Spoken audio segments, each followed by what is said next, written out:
Danny Gray. Danny Gray with the wide receiver at the end of round 3, incredibly fast, and he tracks the ball well. He's a legit really deep threat. He fast. runs really fast, 4.3. He also seems to be, in addition to being a deep threat, like Travis Benjamin, it seems like he's good on screens and jet sweeps, which adds to his skill set. Although at 186 pounds, the first thing they say in his thing, needs to add play strength. In his scouting report, needs to add play strength. So they said he's tough. You want to go there right now because I think that's a conversation that we have to have. Like, just because a guy has good yards after the catch in college doesn't mean it always translates to the NFL. No, it doesn't. Because a lot of guys are good after the catch in college, but very few are Debo Samuel in the NFL. He's not just going to run through tackles, and he might get hit really hard and realize, you know what, I'm actually not going to run through that hole as hard next time. Because to me, he has some nice things. He's really fast. He is lean, and he drops the ball a lot. He catches the ball with his chest. I don't think he's going to be much of a factor on intermediate routes. So I think he's kind of limited. And in that sense, to me, he reminds me of Pettis. Now, I think he'll be better because he's faster. Pettis wasn't even fast. But I think he's tougher in the sense of too. Will the toughness translate? Because when they drafted Pettis, they were like, man, this guy is an incredible punt returner. He's fearless. I don't know how he does it. And then he got hit a couple times in the NFL and was not fearless anymore. Wow. These guys are way bigger than they are in the Pac-12. Is that going to be Danny Gray? Is he just going to be the guy who catches a couple of deep throws a year and drops a couple? Because if that's what it is, and I don't like this pick, I give it a C. Yeah, I see a lot of people saying this is the best pick in the draft. I don't necessarily see it that way, although I thought that Aaron Banks was a great pick a year ago. So take my word for what you will. But I saw Eric Crocker do a terrific film thread on Danny Gray and talked about like the lack of polish in his game. That was something I definitely saw as well. So like I was pretty happy that I saw it the right way because Croc is outstanding at what he does, and I'm still learning a lot of this stuff. But in regards to Danny Gray, to me he feels like he might be a year away.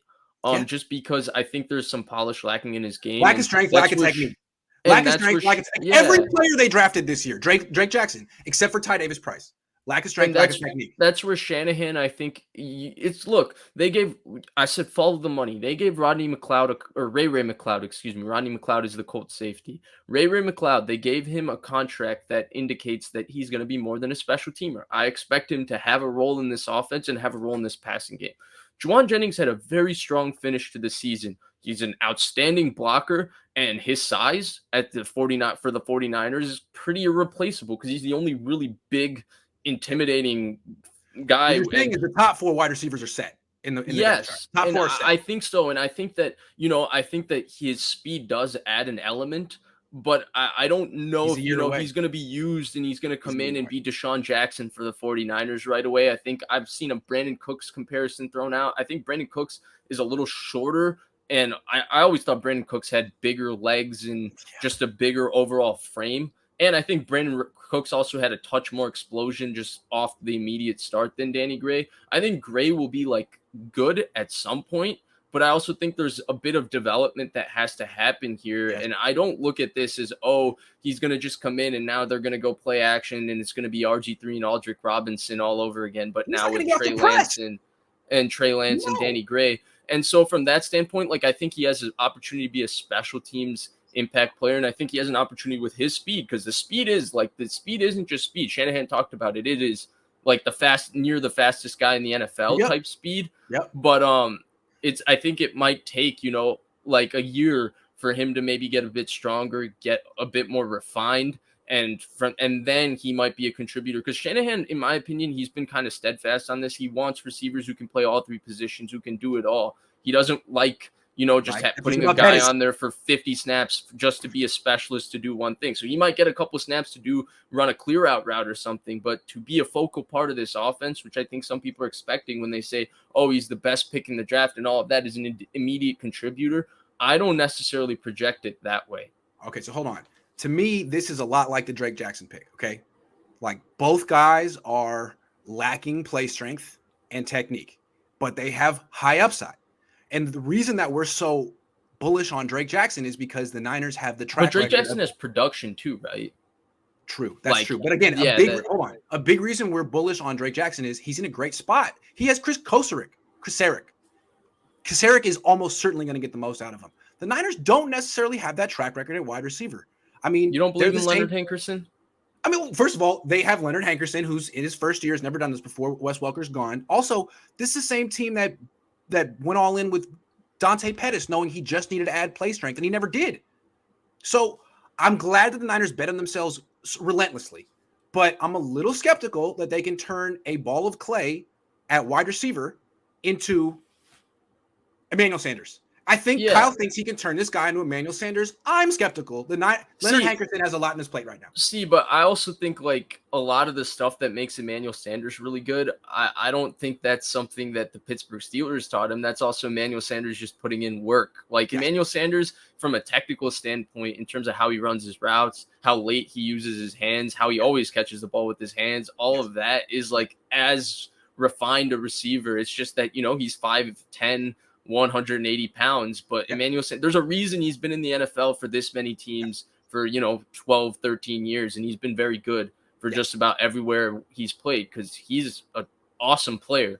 I don't know if that's really fair, other than the fact that Danny Gray is from SMU and he was drafted in the 3rd round. I think the speed is special, right? The Niners don't have that kind of speed anywhere really on their offense. The only explosion that they have that's comparable is Debo. But Debo doesn't have the overall long speed of Danny Gray, right? Like the speed is awesome. But I do think if you're going to talk about like an immediate contributor, like there's a little bit of polish that needs to happen. Croc talked about it a lot. He posted how he doesn't, even though he's really, really fast, his routes don't, like when he's just running routes, his routes don't reflect, a super fast guy. And that speed doesn't threaten DBs on every route. And I think that's been an issue for a lot of the, quote unquote speed guys when they come into the league. Yeah, they run 4.3, but if you run 4.3 in a straight line and you don't run 4.3 through an in route or 4.3 through an out route, like DBs can cover you even if they run 4.4 or 4.5. Like that's the thing with Debo, right? Even though he runs 4.48, his speed scares you because the explosion is special. So I also question the fit with Trey Lance. I mean, you got to give Trey Lance a deep threat, but you would think that a receiver who's going to have a big role with Lance down the line would have serious hand-eye coordination. And this guy doesn't trust his hands. So where's the fit here? That's my last thing. Larry Krueger was saying the same thing. Yeah. I don't think he was saying it about Danny Gray. We were talking about somebody else, but he was saying, well, because Lance's big issue is ball placement more so than accuracy. It's just that he's pretty accurate, actually. He's usually in the right location. It's just about precision. And that was kind of his issue in college too. He can be a little bit heavy ball. Yeah. Yes. And it can be a little bit outside or a little bit inside at times. So you need a guy, right, that's going to, really find the ball and catch it. I think he was saying that about Jamison Williams. But I don't, my only thing with Danny Gray, like I understand why people are high on him. It's obvious. Like the movement is like unreal. It's just that my only thing is I don't think he's going to walk in and be this day one contributor. Now I could be totally wrong. Again, I told you what my track record is. It's not great. So no, he's a project. He's a project. And my question is, how good are the Niners with project wide receivers? Debo was not a project. No, Debo's not a project. And that's the other thing, right? If you're talking about his speed scaring you through the route, which is what Croc is talking about, if that's not there, then the effect of his speed also loses a little bit of its luster, right? And that's where then you're only going to see him really play, 10, 15 snaps and run a couple clear out routes and stuff. You might not see bombs away from Lance. Yeah, and that's the other thing, right? I just look at it. Ray McLeod is going to get a shot to be a player in this offense. I think they're going to try to. In fact, I think they'll try to feature him in some ways. And then Juan Jennings, his blocking, his physicality, all of it. It's kind of. Especially when you look at the rest of the receiving corps, at this point, it's like it's a wanted commodity because there's nobody else really like that on the receiving corps. So I do think it's going to be also tough for him to break in and just play a bunch of snaps as a rookie too. Corey says Danny Gray actually was high on a lot of scouts' boards, clearly on the Niners board. Throat Ripping says, will Rodgers and Christian Watson be a threat this year? I don't know. I can see Rodgers hating him. Rodgers is so hard on rookie wide receivers. I think they will be. I think they'll be good. Gizmo Maltese says Niners will lead the league in rushing. When they're not rushing Mitchell and Debo, they'll be running Lance. I actually agree with that. I think the Niners are going to lead the league in rushing attempts, rushing yards. Yeah, I think they're going to be I think so too. They're going to throw not very many passes. The other thing is if you're going to have questions at offensive line, which the Niners could, best way to protect your offensive line is to run the ball. I think they're gonna run the ball in like more than we've ever seen. They ranked 31st in pass attempts last year. They could rank 32nd. Although the Seahawks are Seahawks will be close. They'll be right there. It's those two. Baltimore will be right there with them. It'll be those three teams kind of fighting it out for who's gonna run the ball more. Revenge says, "What's you guys think Brian Griese gonna do this year?" I don't know, man. I don't know. I'm just glad he's off Monday Night Football, man. That's the only thing I care about, really.